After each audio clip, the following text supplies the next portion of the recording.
All right, Larry Krueger here from the Pig and a Pickle Krug Show with a little 49er video. The Niners have added another quarterback. We'll discuss who that is coming up next. And first, we're brought to you by Pig and a Pickle, the best barbecue in all of Northern California. Check them out in Emeryville and Corte Madera. They're open from 11 a.m. till 8 p.m. or until they run out.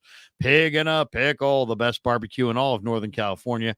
Also, thanks to Sharp Corner Sports Cards and Collectibles, 205 Cypress Avenue in Pacific Grove. Call Anthony Catania. He's at 831-521-5264. Well, this move caught me by total surprise this afternoon. Doing a live stream with Grant Cohn, and all of a sudden it comes across the Niners have signed Josh Dobbs to a one-year deal. Brock Purdy has a new backup quarterback, so the Niner quarterback room is complete. Another need checked. So much for all the Zach Wilson talk. Zach Wilson will not be coming to the 49ers. The Niner quarterback room is packed. You've got Brock Purdy. Now you have Josh Dobbs, and you have Brandon Allen. So there you go. That's the Niner quarterback room for the upcoming year. Now, Dobbs played well against the Niners early last year and had some games early in the year where he looked outstanding. And then late in the year, I saw him against the Chicago Bears, and he was atrocious. Absolutely atrocious. One of the worst looking quarterbacks I've ever seen in that game. Really, really disappointing watching Dobbs against, I guess it was Bears Vikings, and he was playing for the Vikings, who he'd only been a Viking for a short amount of time, but he was playing for the Vikings against the Bears, and he was just a disaster. I mean, truly a disaster.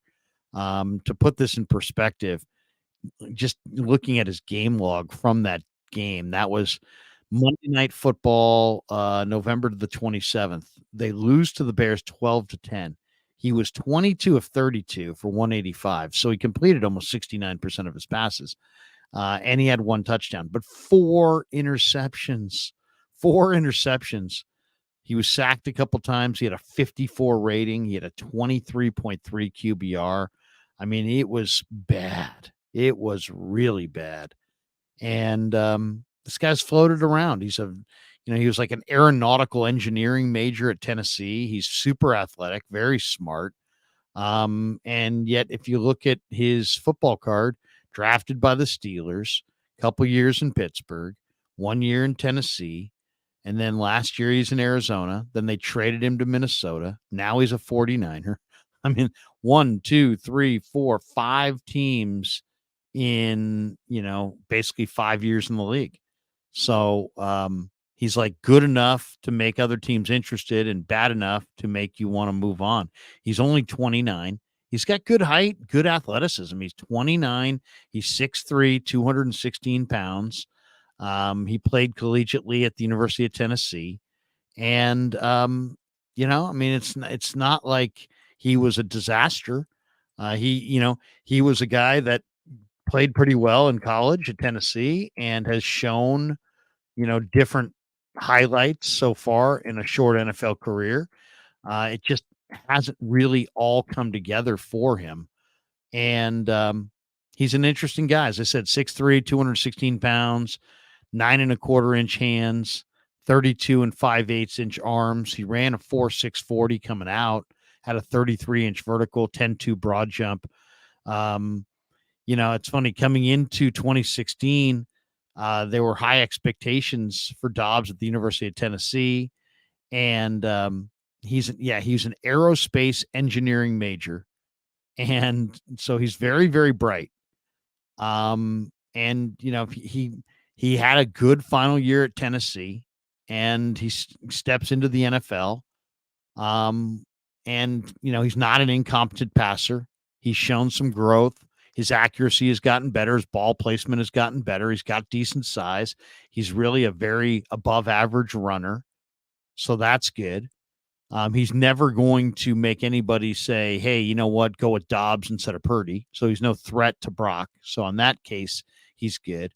I mean, that's the one thing, is that if you added Zach Wilson, maybe there's people saying, hey, why not play Zach Wilson? if Purdy struggled at some point. I personally would have gone with Carson Wentz as a veteran backup quarterback, but I'm okay with Dobbs. He's obviously smart. He's obviously athletic. If you put him in a really good system with some really good players, maybe he'll show something. Throws a good ball, tight spiral, drives the ball down the field. If you look at, he's got deep pass accuracy. He's mentally tough. Explosive ability as a runner. There's a lot to like. I mean, you look at those boxes and you can check a lot of boxes. There's no question about it. His footwork could be better. His throwing motion, could give him a little bit better accuracy. He can float the deep out sometimes. The decision making has been very spotty. Let's just say that, inconsistent. Um, the guy threw a bunch of interceptions. His final year in college, 9 picks on just 104 attempts beyond 10 yards. So, I mean, there's red flags. I mean, if you watch the Monday night game against the Bears, you'd be like, no, but who would ever want this guy? But then when you watched him against the Niners or Dallas early in the year, he looked really, really good. So at least now this takes quarterback off the ledger. So the Niners have some needs, but what are they? I mean, if you really go across the board and look at the 49er needs, they don't really need a running back. They could use one tight end. They don't really need a receiver unless they find somebody who's truly spectacular. They could use a couple offensive linemen. They could use a tackle, maybe a center, maybe a guard. So they could use some offensive line help. But they don't need a quarterback, running back, wide receiver. Maybe they could use a tight end. But for the most part, their big need on offense is just the line. They could literally go into this draft and say, we're going to draft 3 or 4 linemen and handpick a bunch of guys that they really, really like. They could use a number 1 corner, which is why I was talking about trading for Surtain. They could use a really solid from scrimmage linebacker and maybe a couple more defensive linemen, one more defensive tackle who could really stop the inside run, one more edge rusher who can really bend the edge and put some heat on the quarterback. But they don't have lots of needs. And now that they've signed Dobbs, you can cross quarterback off their need. They don't really have a strong need for a quarterback. So overall, I mean, I kind of like it. I mean, there's better backups than Dobbs. But if it came right down to it, and I was looking at this the other day, I'm asking myself, okay, if you look at all the different options out there, did you want a veteran like a Carson Wentz? I wasn't even thinking about Dobbs, or Ryan Tannehill. It doesn't cost you anything but a salary. Do you want a draft pick? Well, you're not going to take one on day 1 or day 2, so it's a day 3 draft choice. Well, or do you want a young veteran that you can trade for? And to me, I think the smart move was the veteran, and that's why I was kind of an advocate for Wentz, because I think if you could get a likable veteran, and then that takes quarterback off the board. Now you're not drafting a quarterback. I like Zach Wilson. I think he's going to find his way, but at some point he's going to need to play. And that's going to create conflict, and that could create some kind of division in the room. And you've got the guy who you want to play. Now, the question is, if Brock Purdy goes down for 5 or 6 weeks and Josh Dobbs has to step in as the quarterback, can the Niners go 5-1 in those 6 games? Can they win 4 or 5 of those 6 games where Brock's down with Dobbs? I hope they can. As I said, Josh Dobbs, if you catch him on the right day, he looks great. He's smart. He's got good size. He's got good arm strength. He's athletic, especially in the Niners system with all their weapons. You catch him on the right day. If you saw him against Dallas, if you saw him against the Niners last year, you saw him the first part of the year, and you're thinking, this guy's pretty good. This guy's underrated. But then if you saw the Dobbs that we saw late in the year, against Denver, or getting benched and then throwing 4 picks against the Bears. He looked awful. He really looked atrocious. If they're getting the players, if they're getting the player who showed up against the Bears, they're in trouble. If they're getting the quarterback that played against them or Dallas earlier in the year, they may have gotten their guy. And either way, it's one more box on the team that's checked off before the draft. Now, heck, you know what?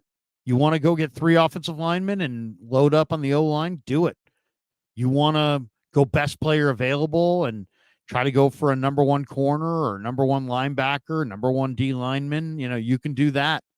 They have total flexibility available now to them. They can go best player available almost across the board. So, or if you want, you could sit there and say, you know what? We are coming out of this draft with nothing but terrific offensive linemen. If you could get the West Virginia kid, Zach Frazier, in the first round, come back later with a Mason McCormick, Garrett Greenfield, Javon, or some of the offensive linemen that are going to be available later on. I love Garrett Greenfield, Mason McCormick, and Frazier's an absolute mauler. If you could somehow redo your offensive line in this draft and build a true fortress around Brock Purdy, I like it. So overall, as much as I was intrigued by Zach Wilson, the reality is that if Zach Wilson's ever going to get any better, he's got to play. And if he's going to play, then you're going to have maybe a divided room, and you don't want a divided room. So the veteran makes sense over a rookie because you want to win games next year. The veteran makes sense over a young veteran like a Fields or a Wilson because Brock's your starter. You don't want to have any confusion there. And this enables them to think if they want to trade 3 picks for Surtain, they can. They want to build up their offensive line, they can. If they want to fortify their defense, they can. This move is the kind of move that gives Kyle Shanahan and John Lynch ultimate flexibility in the NFL draft, which is about 5 weeks away. So overall, Dobbs is the little girl with the curl. When she's good, she's so good. When she's bad, she's so bad. It's like, and all I'll say is, when I saw him against the Niners early in the year, I thought, man, the Cardinals stole this player. Is Kyler even going to get his job back? Then I saw him against the Bears late in the year, and I thought, oh my God, this quarterback's horrendous. Which quarterback are they getting? I'm not really sure. If they're getting the guy that was the Josh Dobbs early in the year, great signing. If they're getting the Josh Dobbs who played against the Bears late in the year, we'll pray for the 49ers. All right, that does it for this video. Thanks to Pig and a Pickle for being the title sponsor of the Krug Show. And thanks to all of you guys for supporting the Krug Show on YouTube.